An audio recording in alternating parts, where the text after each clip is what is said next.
Before we begin, tell me, where in the world are you listening from right now? And what time is it where you are? Midnight? Dawn? Or maybe the hour when the city outside your window finally goes quiet, because here in the heart of London, silence never means safety.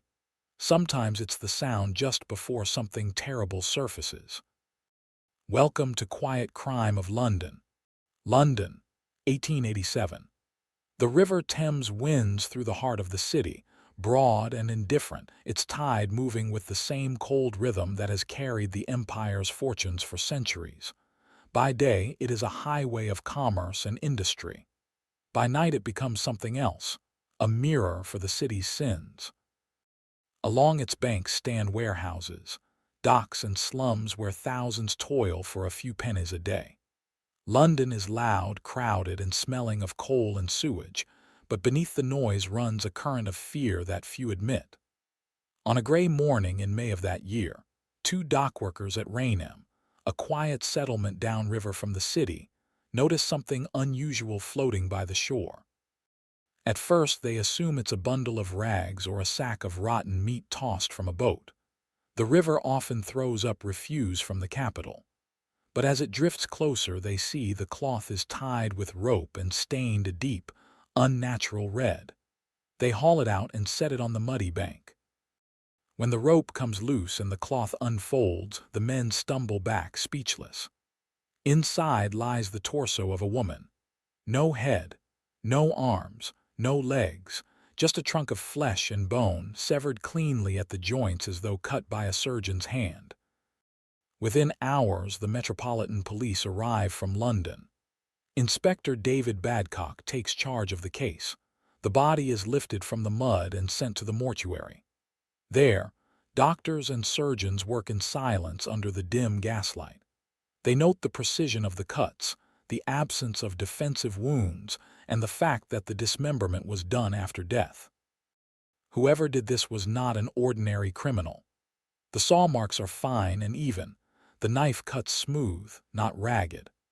Dr. Thomas Bond, one of the city's leading forensic experts, records in his report that the work shows knowledge of anatomy and a steady hand used to dissection. For the first time in years, London newspapers find a story to feed their readers' morbid curiosity. By the next morning, headlines scream across the city: ghastly discovery in the Thames, Rainham horror, and the river fiend at large. The public is both terrified and fascinated.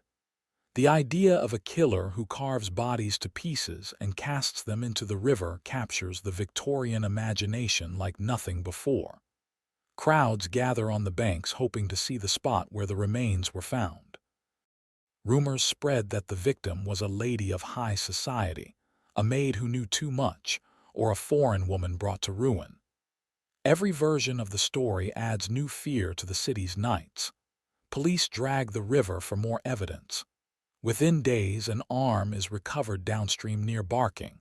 Later, a leg is found by Greenwich, and still later a hand lodged in a mudbank. Each piece matches the torso in size and cut. It becomes clear they belong to the same unidentified woman. But without a head, there can be no identification. Fingerprints are not yet used in Britain. Photographs of missing people are rare. The victim remains a nameless symbol of the city's secrets. Detectives begin their search in the local neighborhoods. They question butchers, sailors, and doctors. Several medical students at Guy's Hospital are interviewed, but no one fits. They inspect workshops for blood stains, boats for suspicious bundles, but the trail ends at the water's edge. The river erases everything: smell, evidence, and time. It is a perfect accomplice. Meanwhile, London carries on. Horse-drawn omnibuses rattle through the streets, factory chimneys pour smoke into the air. But at night, when fog thickens and the lamps glow dim orange, people avoid the river. They say the Thames has become a graveyard. Mothers warn their daughters not to walk alone after dark. Even policemen patrolling the Embankment feel uneasy when the tide is high and the current moans against the walls. Victorian society is obsessed with science and progress, yet beneath its polished surface lies superstition. Some newspapers describe the murderer as a devil from the river, others as a mad surgeon seeking organs for experiments. The public wants a name, a face, something to hate. But the police cannot give it to them. They have nothing, no witness, no suspect, no motive. The only truth they possess is the silence of the victim. For Dr. Bond and his colleagues, the Rainham case is more than a crime story. It is a puzzle. They study the saw marks on the bones, comparing them under magnifying lenses. They measure angles and count teeth marks to guess the type of blade. It is one of the earliest attempts in England to link a tool to a killer. The results are published in a medical journal and quietly shared with detectives. Forensic science is being born, but too slowly to save this case. By the end of June, the press moves on to other sensations, political scandals, royal appearances, and the latest exhibitions at the Crystal Palace. The Rainham torso fades from headlines, though not from memory. Among policemen at Scotland Yard, it becomes a byword for failure, a mystery that the river swallowed whole. The case file is shelved, marked unsolved. Yet there are those who cannot forget. Inspector Badcock keeps a copy of the report in his drawer and writes in his notes, "If another body so cut should ever appear in the Thames, then we shall know that a hand is at work again." His words will prove prophetic. A year passes. London celebrates the Golden Jubilee of Queen Victoria. Flags fly, bands play, and the city basks in its imperial glory.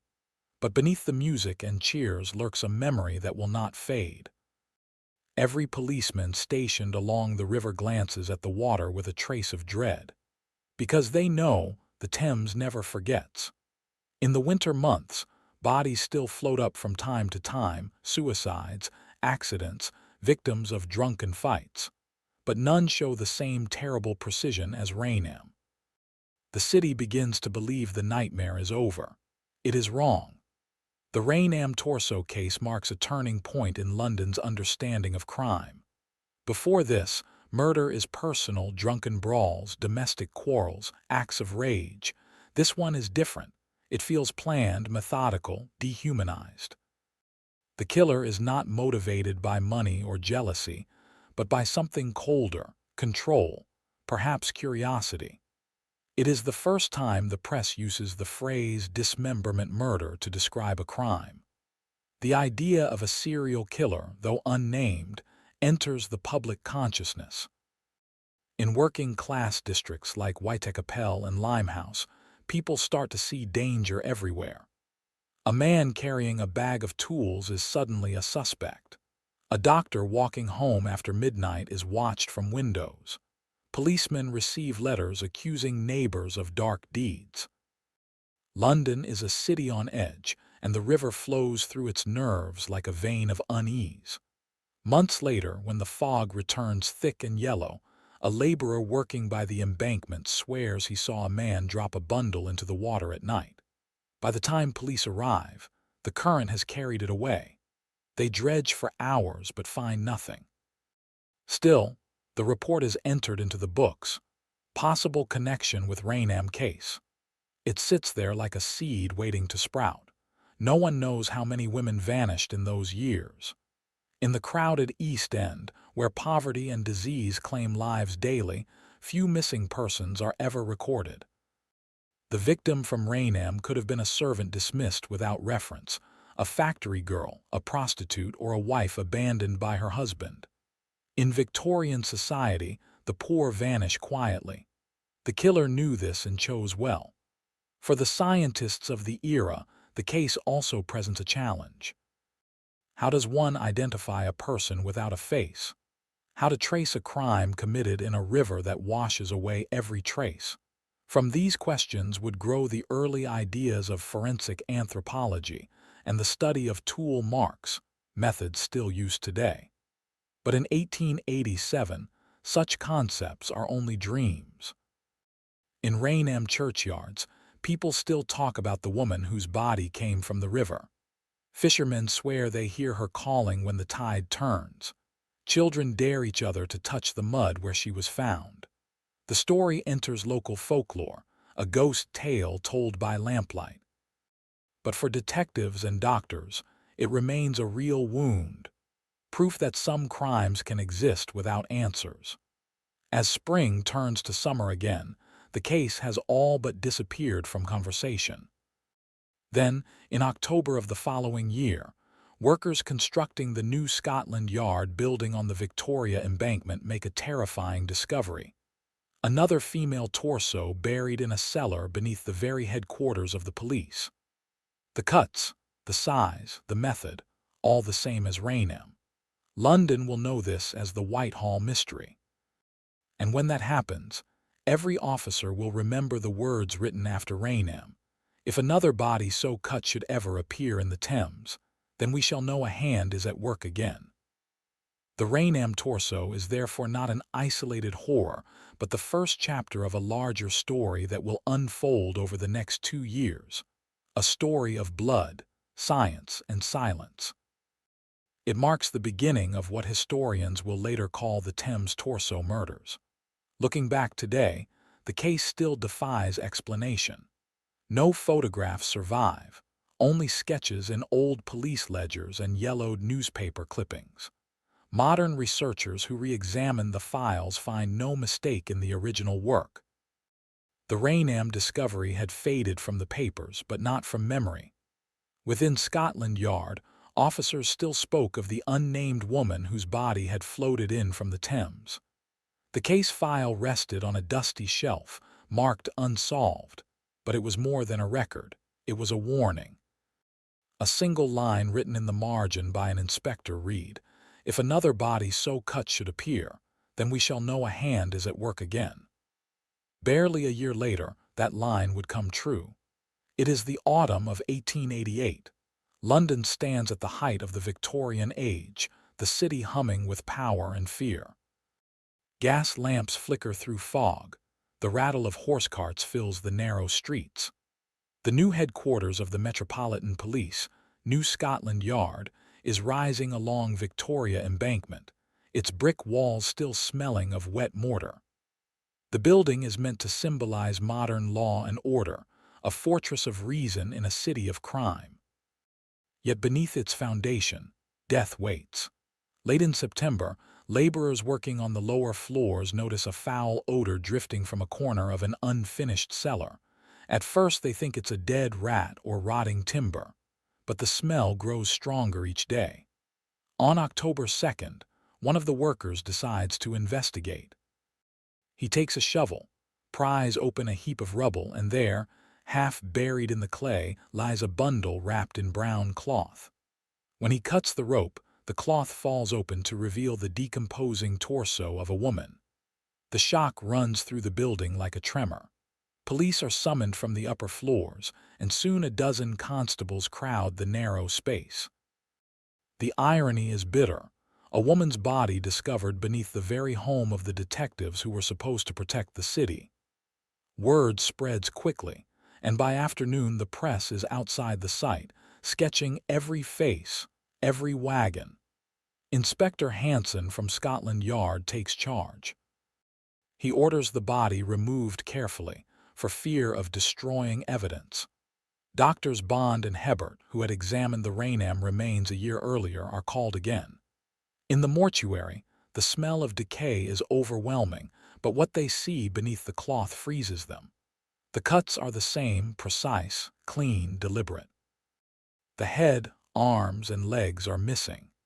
The torso is that of a woman of medium build, perhaps 30 years old. The dissection, they note, could only have been done by someone with anatomical skill. When Dr. Bond compares his old notes from Rainham, the similarities are unmistakable. Same tool marks, same separation at the joints, same post-mortem mutilation. It cannot be coincidence.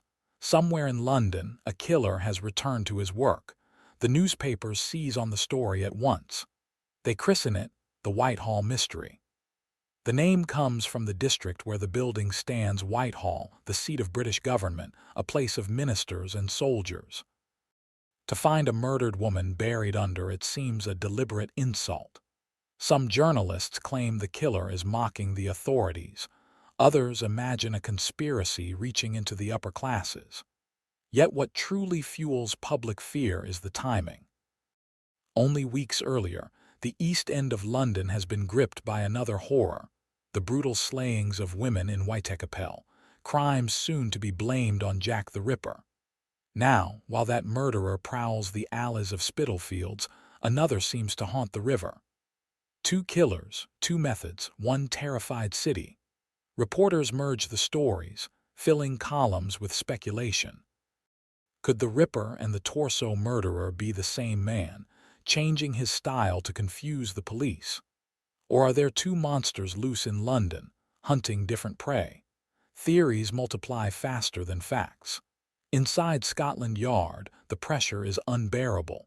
Officers labor day and night to trace where the body came from. The building site sits near the river.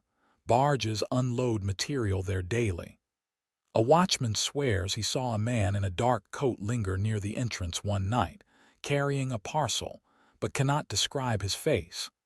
Another claims a strong smell was noticeable days before the discovery, meaning the body had been there for weeks. The police drag the Thames once again, stretching nets from Westminster to Battersea. They recover nothing except river debris and animal carcasses.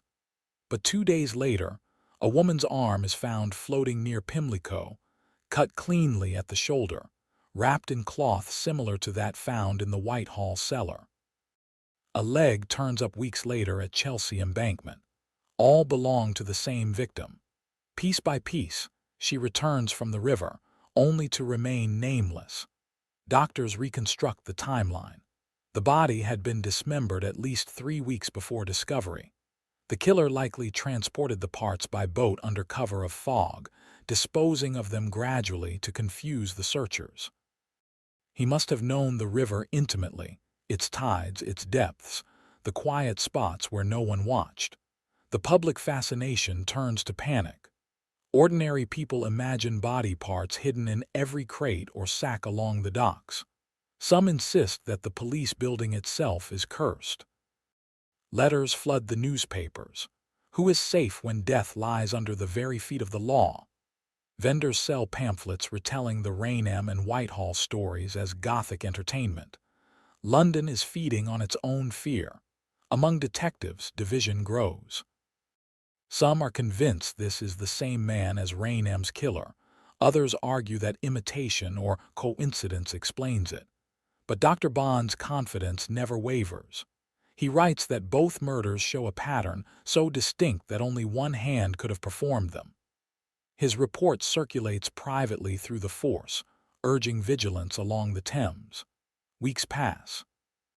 Every night, constables patrol the riverbanks with lanterns, scanning the dark water. No one is caught.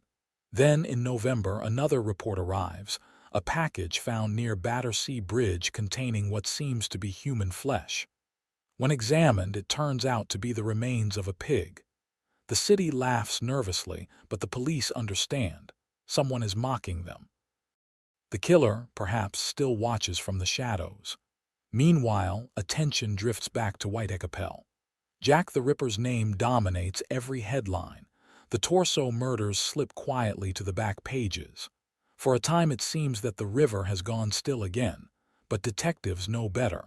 The pattern is too deliberate to end here. Privately, Dr. Bond begins comparing notes between the two series, the Ripper's mutilations and the Torso Killer's dissections. He sees clear differences. The Ripper acts in fury, attacking living victims in the open and slashing wildly. The Torso Killer works in calm and darkness, killing first, cutting later, disposing with method. They are, he concludes, two separate men, one a madman, the other a craftsman of death. That distinction offers little comfort. It means London has not one monster but two. Winter thickens. The Thames ices at its edges. Barges drift through mist as though nothing has changed. The laborers who found the Whitehall body return to their work, the walls of the new police headquarters rising steadily above them. Yet every brick feels tainted by what was beneath. When the building opens the next year, few officers like to speak of its foundation. They call it, half in jest, the house built upon a grave. Years later, tourists will walk past that same building, unaware that under its floors once lay the evidence of a serial murderer. Even today, no one knows who she was, the woman whose body slept beneath Scotland Yard. Some historians believe she was a prostitute from the West End, others that she worked as a domestic servant. A few suggest the body was transported from outside London, chosen precisely because it could not be traced. But whoever she was, she became the second silent witness to a hidden campaign of killing.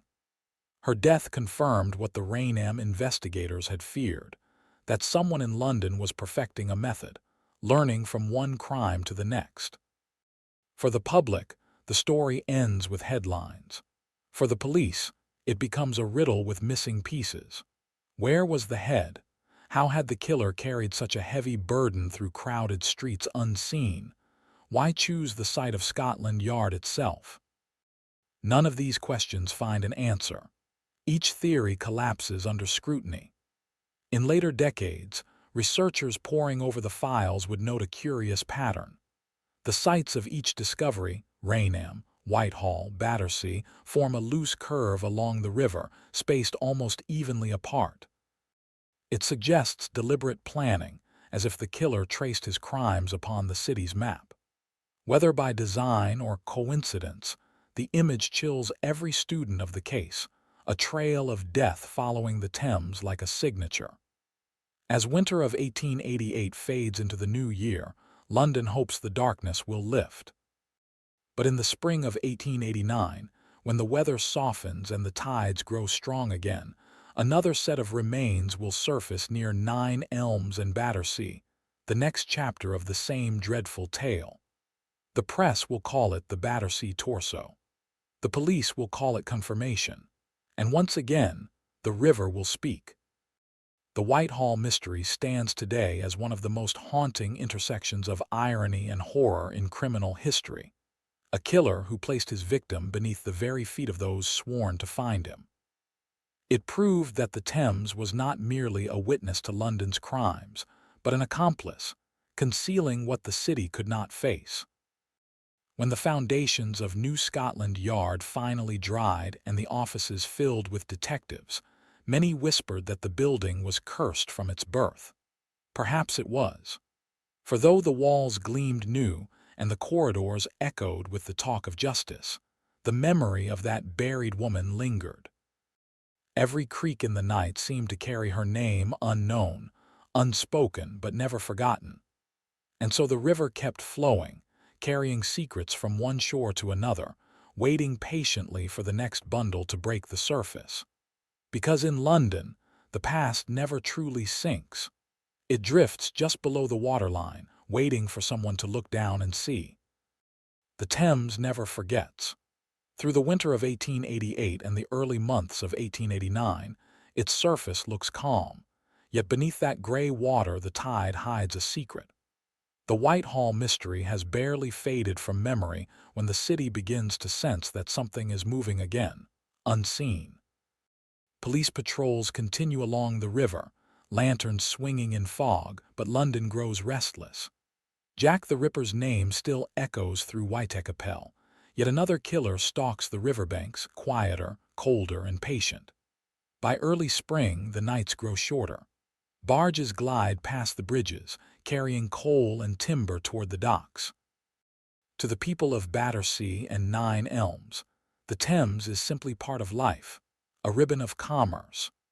But one morning in September 1888, as workers unload cargo near Battersea Bridge, a man notices something pale lodged against a mooring post. He reaches down with a pole and hooks it closer. It is an arm, cleanly severed at the shoulder. The police are called again. Within days, another piece appears downstream, a leg near 9 Elms Pier. Each discovery recalls Rainham and Whitehall. The same careful cutting, the same cloth wrappings, the same refusal of the river to keep its secret. The newspapers waste no time. They declare that the Embankment killer has returned. For ordinary Londoners, it feels like the city itself has turned against them, a murderer who uses the Thames as both accomplice and graveyard. Dr. Thomas Bond, summoned once more, studies the remains. He recognizes the pattern instantly. The body parts belong to one woman, dismembered with surgical precision. There is no sign of struggle, the cuts are made after death. To Bond it is unmistakable, the same hand that carved Rainham and buried Whitehall has struck again. Yet even he cannot guess what drives such a mind. He writes, "The method is deliberate, the purpose unknown." There is design here, though of what nature we cannot say. While the public debates motives, jealousy, science, madness, the police begin their grim routine, dredging the river, posting notices, collecting witness statements that lead nowhere. At the same time, the East End still reels from the Ripper murders. Detectives move between one horror and another, two shadows overlapping on the same map. For the first time, the press starts calling London the capital of fear. The Battersea discoveries bring a new detail. A few fragments of clothing are found near the riverbank, plain fabric, the sort worn by working-class women. It suggests the victim was not wealthy. Beyond that, there is nothing. No missing person report matches, no relative comes forward. The killer has chosen another woman who can disappear without trace. By the start of 1889, the mood of the city has changed. The jubilation of the Jubilee years is gone. Industrial smoke hangs thick over the streets, and the Thames itself seems darker, heavier. People whisper of curses, of ghosts beneath the bridges. Scotland Yard, humiliated once again, tries to keep the new discoveries quiet, but secrets leak. Reporters gather at every police wharf, sketching officers hauling nets from the water. One cartoon shows the river as a serpent devouring London. Through winter and into late summer, the pattern repeats: rumors, brief discoveries, and silence. Then, in September 1889, the silence breaks. It is early morning in Whitehall. A group of railway workers reporting for duty near Pinchin Street notice a bundle beneath one of the arches. From a distance it looks like discarded cloth, but as the light strengthens they see flesh. They run for the nearest constable.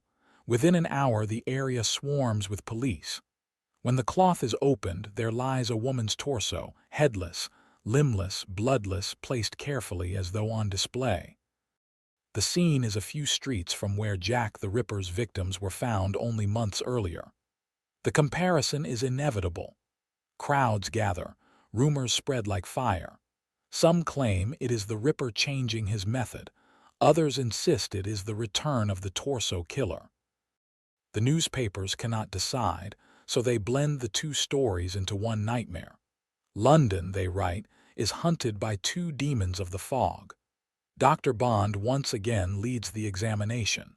He confirms what the cuts already tell him, the work of the same unknown craftsman. The torso has been washed clean, the joints separated with precision.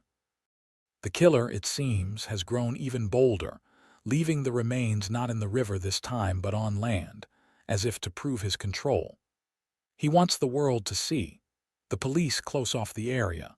Detectives search every yard, stable, and cellar nearby. They question butchers, doctors, sailors, and anyone with a cart who might have moved the body before dawn.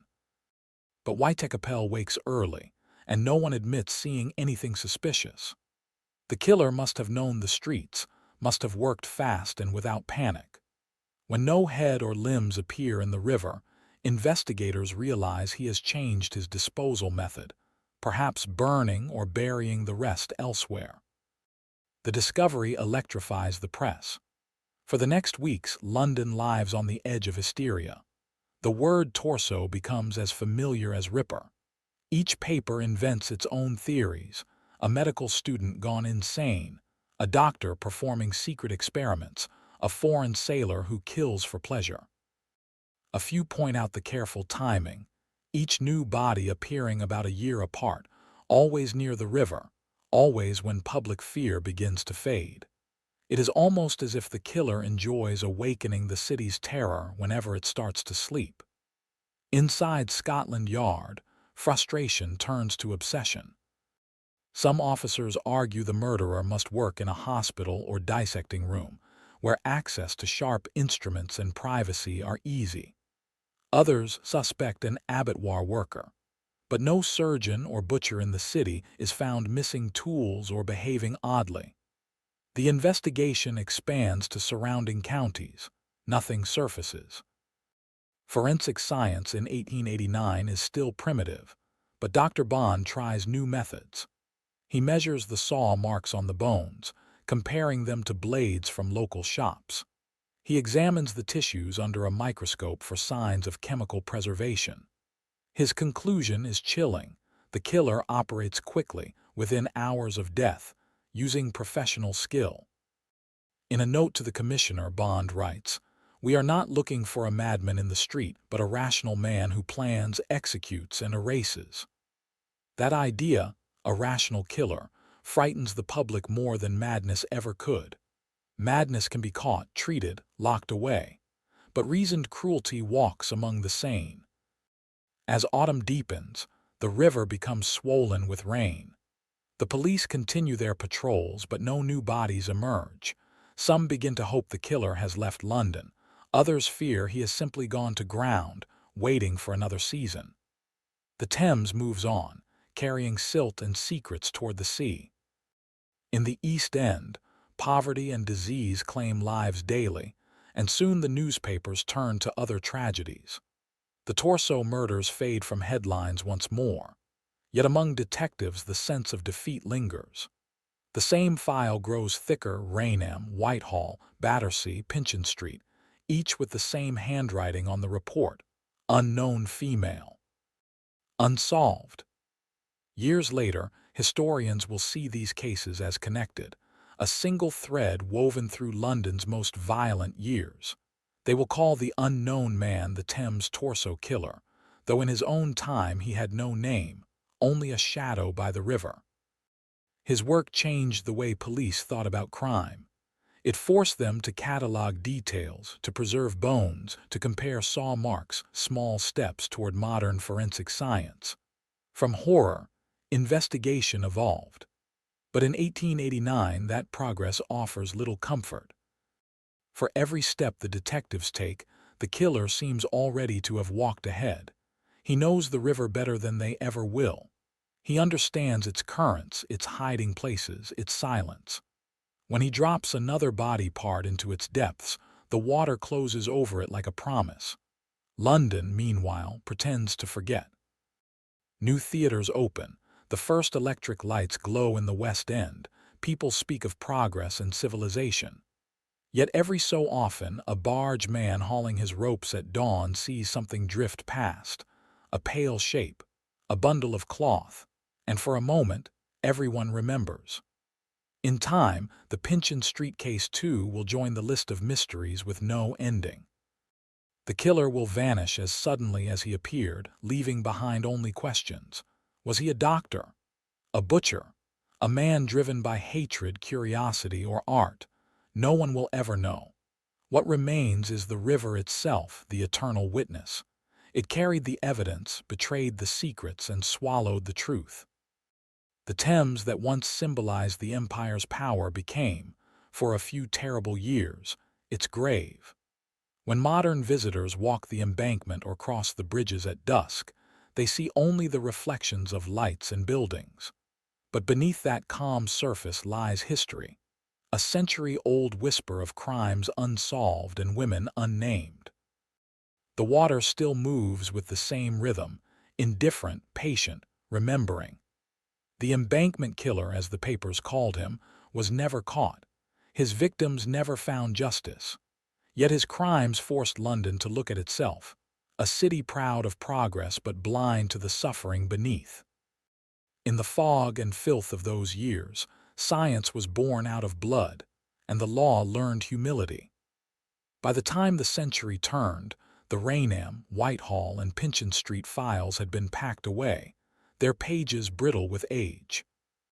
but each time the Thames floods its banks, washing over the old wharfs where the bodies once surfaced, it feels as though the past is reminding the city that nothing stays buried forever.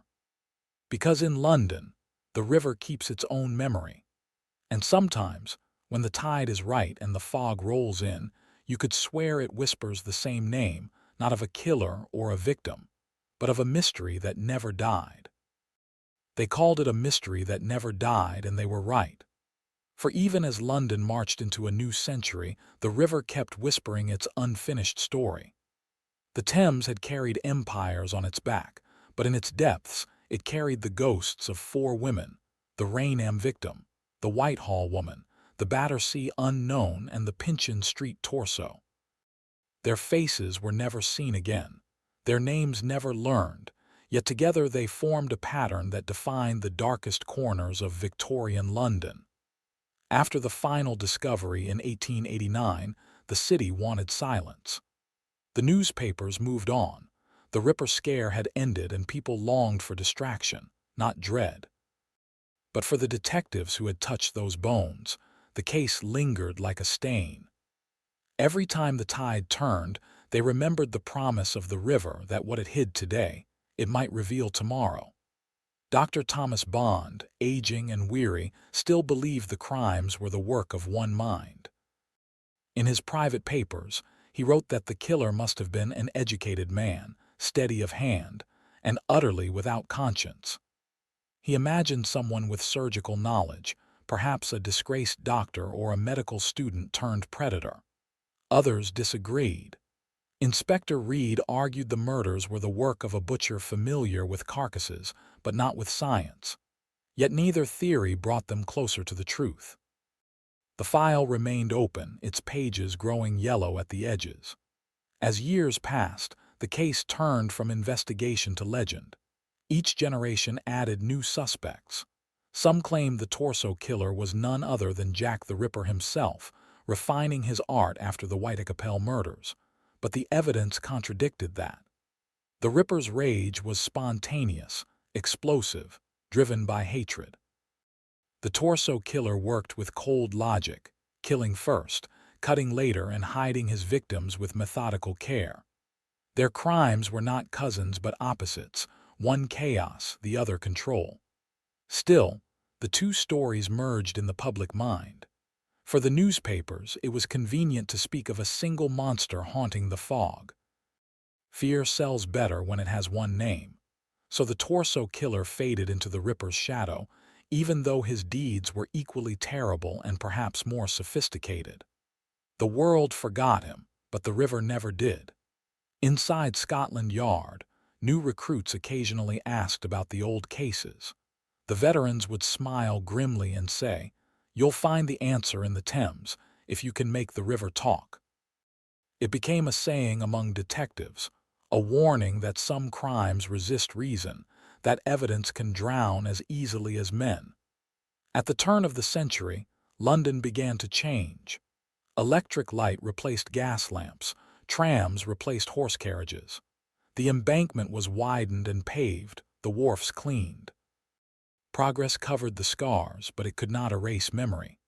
Workmen digging near the old docks sometimes found fragments of bone or cloth, and every time they did, whispers of the Torso Murders resurfaced. By 1905, the surviving investigators were old. Dr. Bond himself took his own life that year, worn down by ill health and the weight of cases that had never been solved. Some said the torso killer haunted him until the end. He had seen too much of the human body and too little of the human soul. For the public, the story had turned into folklore, told in pubs on stormy nights, passed to children as cautionary tales. They said the river demanded payment for every crime the city ignored. Others believed the killer was never caught because he belonged to the very class that built the empire, a gentleman whose money bought silence. No proof ever supported that, but the idea was comforting, that evil must come from the top, not from one of their own. Decades later, historians reopened the files. They studied the photographs, the autopsy sketches, the reports written in neat Victorian cursive. They were struck by the professionalism of the investigation for its time, and yet by its limitations. No fingerprints, no blood analysis, no central record of missing persons. The police were fighting with candlelight against an enemy who worked in darkness. Modern forensic experts who examined the case in the 20th century confirmed what Bond had guessed. The same tools were used in all four murders, the same sequence of cuts, the same disposal method. The killer probably lived near the river, perhaps working nights, allowing him to move unseen. He understood decomposition and timing, dropping the remains when tides would carry them away from the city before washing them back days later. It was a dance between killer and current, and he always led. There were theories about motive. Some saw sexual deviation, others, medical curiosity. A few proposed that the killer was disposing of bodies from illegal operations or abortions gone wrong, cutting them to avoid identification. But these were only guesses, and guesses are ghosts. They fill the air but touch nothing solid. What the Torso Murders truly revealed was not just a criminal but a society's blindness. Victorian London prided itself on moral order, yet whole classes of people could vanish without records, servants dismissed, factory girls replaced, women without families or property. The killer did not create that invisibility, he exploited it. Each victim was a woman no one would claim in a world that measured worth by class and respectability. The river did not choose them, the city did. For the police, the case left behind a bitter gift, the birth of modern method. They learned to preserve evidence, to link crimes by pattern, to study marks on bone and blade. From their frustration grew the foundations of criminal forensics. The killer vanished, but his shadow became the teacher of those who followed. Every time a modern investigator examines a cut mark or traces a body's time in water, they echo lessons first learned from the Thames. The legacy extended beyond policing. Writers and journalists turned the story into fiction, early detective tales, Gothic novels, penny press serials. The dismembered body became a metaphor for a society cut apart by class, science, and secrecy. Even artists borrowed its imagery, painting fog-shrouded rivers and faceless women, half remembered, half erased. The crimes had entered culture, transformed from horror into symbol. And still the real victims remained nameless. The Rainham woman, found in 1887, was never identified. The Whitehall woman, buried beneath Scotland Yard, vanished from every record. The Battersea victim left only fragments, and the Pinchin Street torso was reduced to a police number. In the archives they are not names but exhibits: Case A, Case B, Case C, Case D.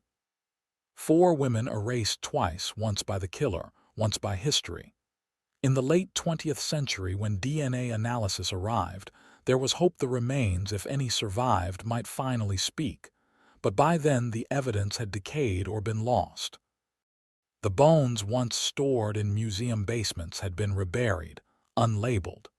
The river had taken back what was hers, and yet, even without resolution, the mystery endures because it asks questions that never age. How can a society boast of civilization while women disappear in its streets? How does progress measure itself when its brightest minds fail to see the darkness beside them? The Thames Torso Murders force every generation to confront the same reflection, that evil often hides in plain sight, quiet, methodical, and respectable. Today, historians visiting the old sites find a transformed landscape. Rainham's shore is lined with factories and warehouses. The spot near Whitehall where the second torso was found lies beneath polished stone. Tourists pass by unaware. Battersea Bridge glitters with traffic lights, and Pinchin Street is a row of new flats. Yet the river remains unchanged. Its color, its smell, even the slow pull of its tide feel ancient. If you stand there at dusk and listen, you can almost hear the heartbeat of the old city beneath the modern noise. The story of the Thames Torso Murders is not only about a killer who escaped justice. It is about London itself, a living creature that devours what it cannot bear to remember. Every empire hides its decay somewhere. Rome had its catacombs, Paris its sewers, and London had its river. The bodies in the Thames were not just victims of a murderer. They were offerings to a city that demanded silence in exchange for progress. Perhaps that is why the case still fascinates historians, filmmakers, and teachers like you, Musawar Bai. It is more than a tale of crime. It is a study of civilization under fog. It shows how easily the veneer of order cracks when confronted with the unexplainable. The Victorians built bridges, machines, and empires, but could not bridge the gap between knowledge and empathy. In the archives of Scotland Yard, the final entry on the case is brief. No further developments. File retained for record. Beneath those words, someone penciled a note, barely visible now. The river keeps its own counsel. It was the last official acknowledgement that the mystery still lived. More than a century later, television documentaries, podcasts, and historians have tried to solve it anew. Each time they end in the same silence. The facts are too few, the evidence too old. What remains are questions, and questions, like the river, never die. If the killer stood on one of those bridges today, looking down at the water, he would see a city reborn, lights reflected where once only gas lamps glowed. He would see crowds, noise, motion. But he would also see his reflection mingling with theirs, indistinguishable, anonymous. Perhaps that was his secret all along. He belonged so completely to the city's fabric that catching him would have meant condemning the city itself. And so the Thames continues to flow, wide, cold, and watchful. At night it still carries the shimmer of lamps and the memory of screams swallowed long ago. The fog rises, the water laps against the stone, and the story returns to where it began. A woman's body in the current, a question without an answer, a city pretending not to look. London calls itself modern now, proud of its history, but every history has a shadow. Somewhere beneath the bridges, beneath the glitter of the skyline, the ghosts of Rainham, Whitehall, Battersea, and Pinchin Street drift together, unseen but not forgotten. Their story is the city's confession, that progress was bought at the price of silence. And if one night you find yourself walking along the river's edge when the air is thick and the fog curls low, listen carefully. The tide still moves with that same slow rhythm, and sometimes, if the wind is right, you might think you hear the faint echo of a voice, a whisper rising from the dark water, asking the question that Scotland Yard never answered: who were we, and why did no one come for us? Then the tide turns and the sound is gone. The Thames flows on, patient, endless, carrying its secrets toward the sea. And London, as always, pretends to sleep.